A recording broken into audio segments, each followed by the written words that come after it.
Rapidement, en complément des propos de Xavier.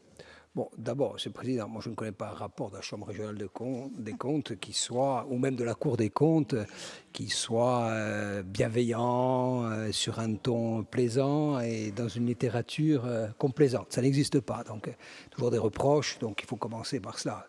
Me semble-t-il, ce n'est pas non plus un rapport accablant. Il ne faut pas en tout cas le prendre comme tel. Moi je pense qu'il y a 2-3 observations qui méritent d'être retenues et surtout qui doivent nourrir notre réflexion sur les perspectives de tout ce qui est écrit là-dedans. Il y a des choses qu'il faut avoir à l'esprit. Premièrement, sur les investissements. En gros, il y a une difficulté, on le sait, pour amener ça à notre maison propre sans qu'on ait besoin ni d'être enjoint par un président de la Chambre régionale des comptes, ni d'être observé au millimètre. On a quand même un problème qui ressurgit à chaque document budgétaire de capacité, sauf à emprunter au-delà du raisonnable, à soutenir nos investissements.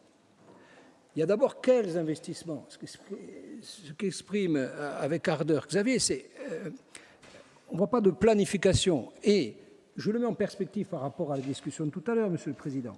Si d'aventure on doit ensemble essayer de trouver, je n'en doute pas, un point d'accord sur la nécessité de répondre à l'appel plus ou moins formulé de façon plus ou moins compréhensible du président de la République, qui nous dit en gros, on va réfléchir à un grand plan. Il faut qu'on soit en capacité de fixer des priorités. On ne pourra pas tout faire. Quels sont les 4-5 équipements prioritaires dont la Corse a besoin? Alors, ce n'est pas dit comme ça dans le rapport, je suis un peu en marge, mais il y a quelque chose de cet ordre-là. Deuxièmement, ce qui n'a pas été supporté dans le temps et dont vous payez le prix maintenant en bout de course, c'est la capacité à supporter le concours que nous devons mettre au pot chaque fois que l'on négocie avec l'État. Il faut fixer dès à présent, si on va vers un grand plan d'investissement, les limites de notre concours. Et quand on dit les limites de notre concours, y compris peut-être les limites de notre leadership, on ne peut pas demander à l'État de mettre 90% et avoir la main sur tout. Il va falloir qu'on discute de cette chose-là. Ça, c'est fondamental, parce que ça se paye sur un exercice. Mais cet exercice que vous payez, les observations que vous prenez pour vous, en réalité, elles sont la continuité d'une trace durable depuis 10-15 ans, depuis le premier PEI. Premier pays, au bout de 3-4 ans, on s'est aperçu que dès les premières années, qu'on ne pouvait pas porter la charge du pays. Deuxième observation. Troisième observation. Si on va vers des transferts de compétences, attention à ce qu'on nous transfère. Ça se passe toujours de la même façon, les transferts de compétences. Vous voulez des infrastructures? Très bien, vous les transférez. Vous voulez la chambre de commerce? Très bien, vous les transférez.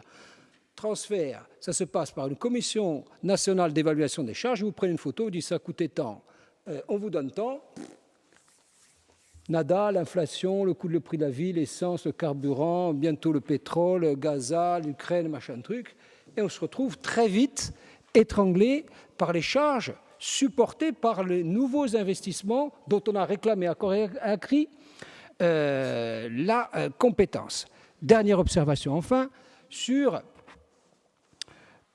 notre modèle de desserte aérienne sans faire d'incidence par rapport à ce que nous aurons à décider dans les prochaines semaines. Ce que dit le rapport, c'est qu'on arrive quand même à un modèle à bout de souffle. On est tous d'accord sur l'idée qu'il faut un service public.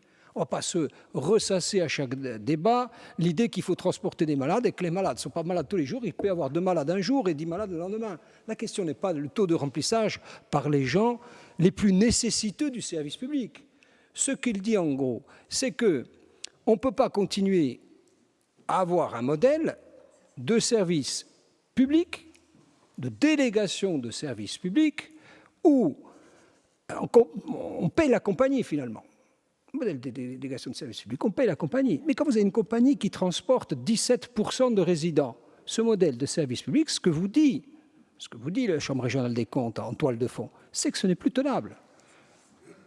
Ce n'est plus tenable.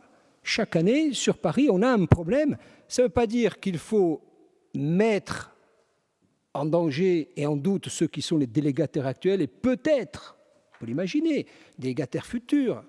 Ça veut dire que jusqu'à 2027. On doit nourrir une réflexion sur ce modèle. C'est une invitation, non pas à faire mourir un modèle, mais à imaginer un modèle alternatif pour qu'on soit à l'abri des dispositions qui nous reviennent à la figure très régulièrement. Et là, ce n'est qu'une observation parmi tant d'autres qui maillent depuis très longtemps des griefs à la rencontre de notre modèle de dessert tout court, aérienne et maritime. Donc, on a, dans la perspective qui s'ouvre de réflexion globale sur le processus, aussi un chantier à ouvrir, et sur les investissements, et sur les priorités, et sur le financement, et sur notre modèle de desserte maritime et aérienne. C'est comme ça, en tout cas, c'est sur ce ton-là, ou sur cet angle-là, sur ce prisme-là, que nous avons lu ce rapport.